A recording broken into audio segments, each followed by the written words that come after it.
Are you gonna defend Lulu forever? No, it's okay if I drop by. What exactly do you think you can do that the cops can't? I'm so sorry about all of this. I want my face to be the last face that he sees. You deal with it now, or you lose him cool. Wow, Alexis wants to kill Cyrus? That's a new level of drama. Honestly, I can't even wrap my head around Anna having Jason arrested. Next time she asks him for a favor, he really should just say, "No thanks, I'm good." Apparently, some Facebook experts are out here saying she's just jealous of Sasha. I mean, sure, let's throw jealousy into the mix. Meanwhile, Alexis, yeah, she's probably planning to have Cyrus taken out, or maybe someone else will do it for her. And can we just talk about how Ava's new apartment looks? Honestly, I'm obsessed. Whoever decided to put a round table right against the wall next to the bar? Genius. Major props to the set decorators, because they clearly know what they're doing. Hello everyone, welcome back to my channel, Messy Syrup. It's me, Abby, here. I hope everyone is having a wonderful day. Keep watching, so let's dive into today's video. Where do I even begin? Honestly, I'm thrilled to see her acting like this. Seriously, what a stunning example of selfishness. She wanted to be all strong and independent, handling everything on her own, but now she's pulling the classic damsel in distress routine. I'd say I'm shocked, but of course I'm not. Would have been way better if she just skipped town entirely. And Ric, please. He's as bad as Sonny, if not worse, and that's saying a lot. Don't even get me started on Christina. Every time she opens her mouth about the baby she lost, it's like a fresh reminder that it was Molly and TJ's baby, not hers. But yeah, sure, let's just pretend otherwise. Let's talk about priorities. I was way more relieved that it wasn't the dog who got hit, because that's what matters, right? Clearly. Ava, how in the world has she gotten away with actually messing with Sonny's meds and blackmailing the GH pharmacist? That storyline just vanished, huh? No consequences, no nothing. And Martin Gray, oh, he's the true mastermind behind all of this chaos. He hired the woman with the dog, who, surprise, surprise, just happens to be a PI snooping around on Sasha. Not Sasha's fault. Martin was clearly trying to dig up dirt on her. But sure, let's blame her, because that's always the best option. Martin's back to his sleazy lawyer ways, and karma's going to come for him. His brother's a mercy killer, and Martin can't even see it. And Cyrus? Yeah, he's lying straight to his face. No surprises there. Also, can we just talk about all these scenes with Cody and Molly? It's so obvious they're trying to set them up. Now, I know it's a minor detail, but seriously, Sonny was sitting with his back to the door. I get it, Jason was with him, but even after Jason left, he was still sitting there like he had zero awareness of his surroundings. Shouldn't a mob boss be a little more alert? Even at Bobby's, of all places, and Mavis, honestly, she's the real star here. Elaine got hit, obviously, but Mavis was the highlight. Of course, Martin hired Elaine, spy extraordinaire. Who else would it be? And Felicia tipping off Sasha about all things Elaine and Mavis. Sweet. Too bad Sasha's plan to figure out Elaine's whole deal is completely falling apart. Elaine, though, she sure picked up on what was going on with Michael real quick. Maybe she'll develop amnesia and forget it all. As for Martin, I swear he's had the busiest day ever, digging up dirt on Michael, complaining at the PCP, you name it.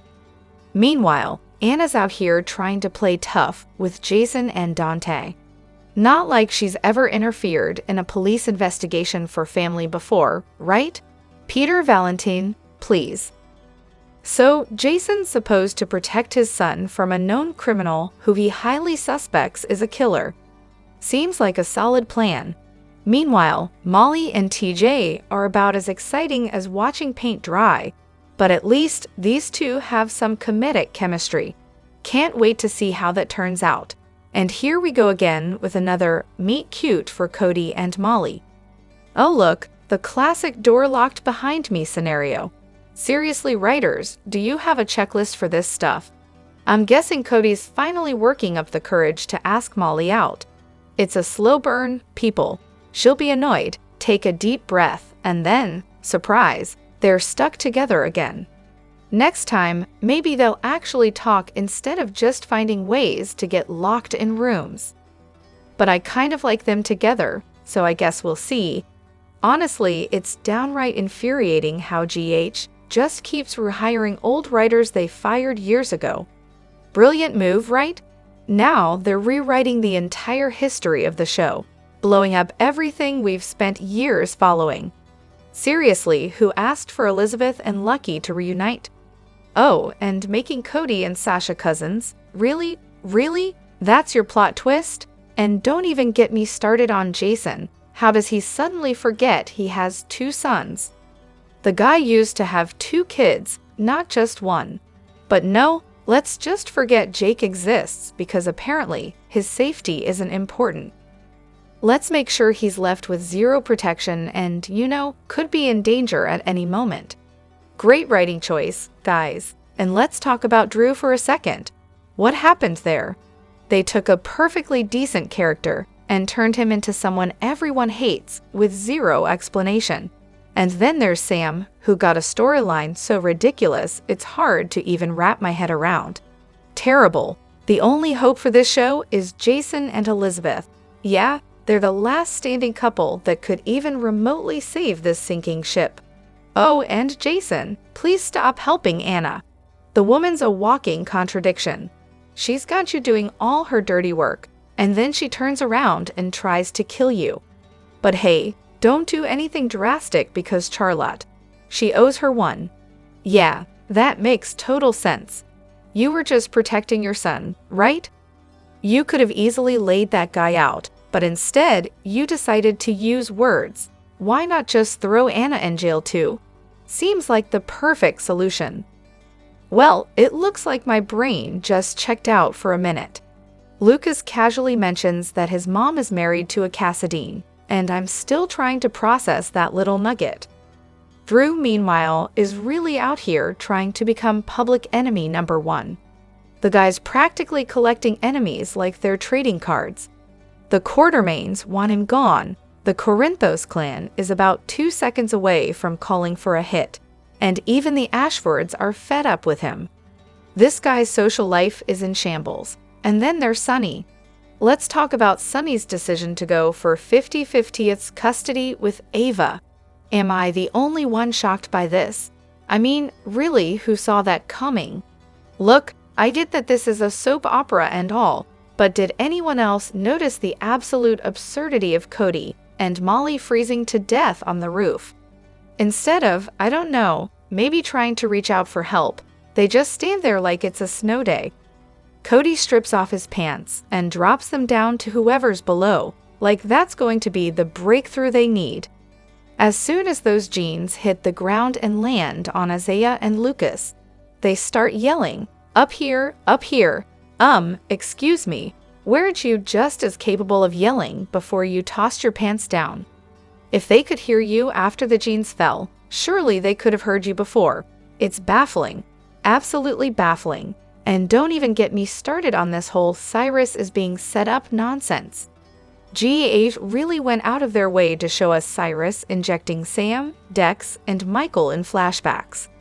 If that doesn't scream Cyrus is done for, I don't know what does. And mark my words, Jason's going to be their number 1 suspect. But if they actually find his body, well, that's when we'll know it definitely wasn't Jason. And Natalia? Oh, just wait until Sonny finds out who your ex-husband is. Better yet, wait until Jason hears about it. Sonny's going to want nothing to do with you. I mean, seriously, if someone threw their pants off a roof, my first thought would not be, oh, they're clearly in distress. No one's buying that, Cody.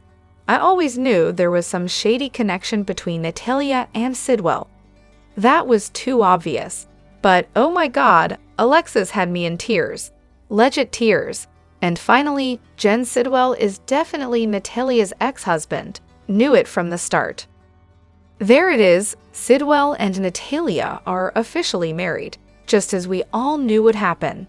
As for Christina, she's probably gearing up to take over Sonny's crime empire when Maurice Bernard decides to retire, because of course, that makes total sense. On a slightly less dramatic note, Sonny and Ava have finally agreed on shared custody of Avery. Guess it only took a decade for them to figure that out. This, of course, sent Ric into a rage because he was hoping to stick it to his brother in the worst way possible. Speaking of Sonny, someone needs to talk to him about that black hair dye situation. It's time to embrace the silver fox look, buddy. Quick PSA for anyone in the Channel 6 viewing area. Philly, GH is airing at 2:30 a.m. tomorrow thanks to the Eagles Parade. I'm sure everyone will be up at that time to catch the latest episode. Oh, and what's the deal with that mysterious paperwork Molly picked up from the hospital? She sure wasn't eager to share what was on it. Guess we'll have to wait for that bombshell. As for the romance side of things, the writers sure have a funny way of handling our leading ladies. Carly's been on and off with Sonny so many times, it's practically a revolving door. She married Jason, her soulmate, only for Sonny to swoop back in and shun her for Nina. Then Carly had a decent relationship with Drew when he wasn't completely bonkers, but surprise, he bailed once Jason reappeared. Naturally, they didn't put her back with Jason. Instead, they gave her a short-lived romance with Brennan that had tons of chemistry until the new actor ruined it. And poor Ava, she had it all with Nicholas, chemistry, a stunning home, the works. Too bad that turned into a dumpster fire. She was even doing well with Austin until his untimely death, and now she's stuck with Ric. Really? Ugh. Honestly, I Did That soaps are all about drama and romance, but can we give our leading ladies a break already? Why can't they just have one solid, meaningful relationship? Now they're throwing Sasha with Jason. He's, 20 years older than her, and they have absolutely nothing in common. And don't even get me started on Carly and Jason. They've been through everything together for 28 years. Can they please just be left alone for once? Hava deserves someone who will treat her right, loving, romantic, and ready to do anything for her. Is that really so much to ask? On the bright side, at least Martin is getting more screen time. We could all use a little more of that guy. And finally, I was thrilled when they wrapped up the whole Sonny/Nina saga. Now, if only they could do the same with the Drew/Willow storyline. It's gotten way worse. The audacity of Anna is truly something else. This is the same woman who once tased a man and threatened him for merely existing near her granddaughter, but now she's out here arresting someone who just so happens to have the goods on her, enough to get her arrested for threatening a man who had his hand on his son. Oh, the irony. You all used to complain about Jordan when she was police commissioner, but Anna? She's a whole new level of awful. Now, on a completely different note, isn't it refreshing to see Sonny not harboring any hard feelings towards Nina? They can actually sit down and have a civil conversation. I know a lot of you won't agree, but honestly, Sonny and Nina were a great couple. Sonny was never better than when he was with her. Facts over feelings, people. And while we're at it, what's the deal with Cyrus? Are we about to find out he has a tumor that's making him kill people? Maybe the doctors will remove it and boom, new, nice guy Cyrus. Who knows? Also, isn't Michael still technically married to Willow? So why in the world would Sasha be telling people she's pregnant with Michael's child? He's not even around to defend himself. It's the only reason I can think of that this secret is still under wraps. As for Cyrus, I have a feeling he's going to get killed, and the real question will be, who did it? All this hype about D and W. It's not the age gap, it's just that they have absolutely zero chemistry. Isn't that what soap affairs are supposed to be about? The chemistry that makes a super couple. This pairing's just, well, boring. Let's get back to the drama, people. We need some action. But hey, say what you will about GH. They do know how to surprise us. Christina through the window, Dex's stabbing, the explosion at Sonny's, and now poor Mavis. I was just sitting there watching tonight's episode after a full day of life, and wow. Just wow. Oh, and update. I caught it on Hulu later. Didn't see a preview for tomorrow though. We're in for a ride. Since when is threatening a felony? So, Jason threatened Cyrus yesterday, and now he's arrested. Really? Is threatening a felony all of a sudden? Or is this just another one of those soap opera things? I mean, I've been threatened more times than I can count, and my dad's made his fair share of threats too. Yet somehow, nothing ever came of it. It's the same pattern with Anna too. She gets to search Val's house and steal his sat phone on some flimsy excuse, but because it's her, it's fine. Or how about Charlotte, who lets herself into Anna's apartment with stolen keys on Halloween and gets shot? But hey, that's okay because it's Charlotte. But when Joss lies to the superintendent to get into Cyrus's room, suddenly it's a big deal and she gets arrested. With the Keystone Cops, it's always about who's doing the thing, not whether it's actually illegal or not. Nina to Willow, I'm so proud of you. Really? Proud of what exactly? That she's cheating on her husband with his uncle? That she's putting her affair ahead of her kids? Or that she's completely fallen off the deep end and become a shell of her former self? Sure, it's a soap opera, but honestly, in real life, I'd expect my mom to knock some sense into me, not throw me a parade for acting like a lovesick teenager. I'm so over this storyline. I can't wait for Nina and Drew's sexcapades to finally smack Willow back to reality. Nina's just desperate for Willow to like her.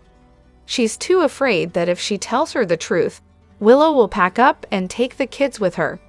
This is the same woman who hated Willow for not letting Charlotte bully Aiden, giving her grief for ages, until she found out Willow was her daughter. But I guess it makes sense for Nina. After all, she's Willow's mother. Moms are supposed to support their kids, even when they mess up. If I were in her shoes, my mom would have had my back, even if the family was turning on me, even if I totally deserved it. Though it might have been a little more believable if they'd had a real mother-daughter relationship before diving into all of this. But hey, that's just another plot hole in this already messed up storyline. Drop your thoughts in the comment section below. Do you agree or disagree? Don't forget to like, subscribe, and hit the notification bell for more updates. Your opinions matter, and I will see you in the next video. Thank you.